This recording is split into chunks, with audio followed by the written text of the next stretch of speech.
आठवडाभरामध्ये सातत्यानं चर्चेत असणाऱ्या माढा तालुक्यातील अंजनगाव खेलोबा येथे छत्रपती शिवरायांच्या अश्वारूढ पुतळा उभारणीवरून झालेला वादंग आता संपुष्टात आलेला आहे.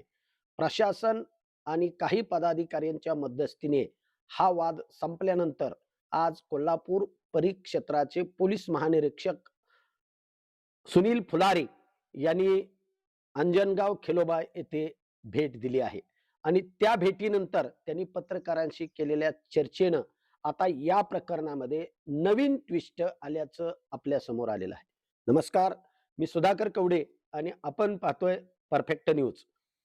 सोलापूर जिल्ह्यातील माढा तालुक्यातील अंजनगाव खेलोबा या ठिकाणी मागील 4-5 दिवसापूर्वी रात्री अचानक काही शिवभक्तांनी छत्रपती शिवरायांचा अश्वारूढ पुतळा उभा केला.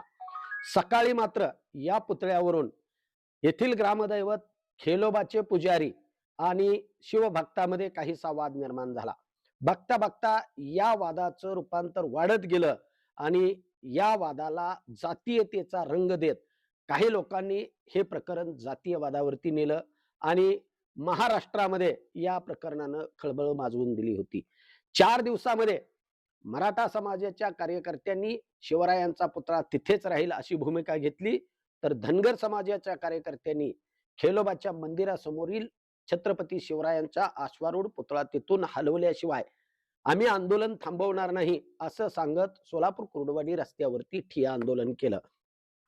लोकांची अडवणूक झाली, वाहतुकीची कोंडी झाली आणि अशा परिस्थितीमध्ये काही लोकप्रतिनिधींनी मध्यस्थी करत पालकमंत्री जयकुमार गोरे आणि मुख्यमंत्र्यांच्या आदेशानुसार मोहोळचे माजी आमदार राजन पाटील, माढ्याचे आमदार अभिजित पाटील यांनी या प्रकरणात मध्यस्थी करत यावरती तोडगा काढला. तर सध्या अमेरिकेत उपचार घेत असलेल्या माजी आमदार बबनदादा शिंदे यांनी देखील फोनद्वारे या प्रकरणात मध्यस्थी केली आणि दोन्ही बाजूंचे म्हणणे ऐकून घेतल्यानंतर प्रशासनाच्या वतीनं सदर रानाची मोजणी करून हा पुतळा या ठिकाणावरून हलवून सुस्थितीमध्ये दुसऱ्या एखाद्या सुशोभित ठिकाणी उभा करण्याचा निर्णय झाला. त्यासाठी पालकमंत्र्यांनी 1 कोटीचा निधीही मंजूर केला. या प्रकरणानंतर कोल्हापूर परिक्षेत्राचे पोलीस महानिरीक्षक फुलारी साहेबांनी आज घटनास्थळी भेट दिली आणि या घटनेला जबाबदार असणाऱ्या लोकांच्या वरती पोलीस कारवाई केली जाणार अशा प्रकारचा पोलिसांच्या कारवाईचा बडगा उभारलेला आहे.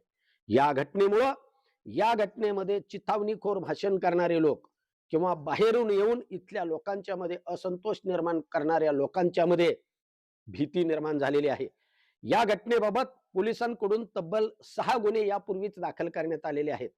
या पुतळा उभारणीसाठी फंड देणारे लोक असतील किंवा बाहेरून येऊन चिथावणीखोर भाषण करून अनाधिकृतरित्या बेकायदेशीर आंदोलन करणारे लोक असतील, या सगळ्यांवरती गुन्हे दाखल करून राज्यामध्ये पुतळ्यावरून वाढत चाललेला वाद निश्चितपणानं संपवण्याचं धोरण आता पोलिसांनी हाती घेतलं आहे. या प्रकरणात खरं तर स्थानिक लोकांच्या मध्ये कुठल्याही प्रकारचा संभ्रम किंवा वाद करण्याची भूमिका नव्हती, परंतु त्याला जातीयतेचा रंग देत काही लोकांनी बाहेरून येऊन या प्रकरणामध्ये लक्ष घातलं आणि पाहता पाहता जातीयतेचा रंग आला. खरं तर खेलोबा, बिरोबा, धुळोबा, खंडोबा, संगोबा ही ग्रामीण भागातील शेतकऱ्यांच्या रक्षक देवता आहेत. यामध्ये ना जातीभेद ना जातीपातीचं राजकारण यापूर्वी कधीही झालेलं नव्हतं. या ठिकाणी भरणाऱ्या यात्रेमध्ये सर्व धर्म समभावानं सर्व जातीचे लोक सामायिकपणानं या यात्रेमध्ये सहभागी होत होते आणि मोठा उत्सव साजरा केला जात होता. परंतु अलीकडच्या कालावधीमध्ये कालच्या घटनेनंतर या दैवताच्या बाबतीमध्ये काही मराठा समाजाच्या लोकांनी धनगर लोकांच्या वरती आक्षेप घेत आक्षेपार्ह पोस्ट केलेले आहेत. तर या वादानंतर आम्ही जिंकलो अशा प्रकारच्या पोस्ट काही लोकांच्याकडून प्रसिद्ध करण्यात आलेल्या आहेत.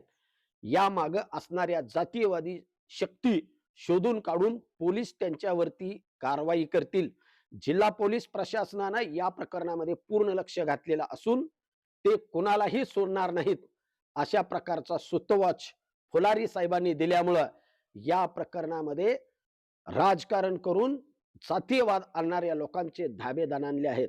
आता या घटनेमुळं भयभीत झालेल्या या लोकांना राजाश्रय मिळणार का पोलिसांच्या कारवाईला सामोरं जावं लागणार हे त्या काही दिवसामध्ये सिद्ध होणार आहे.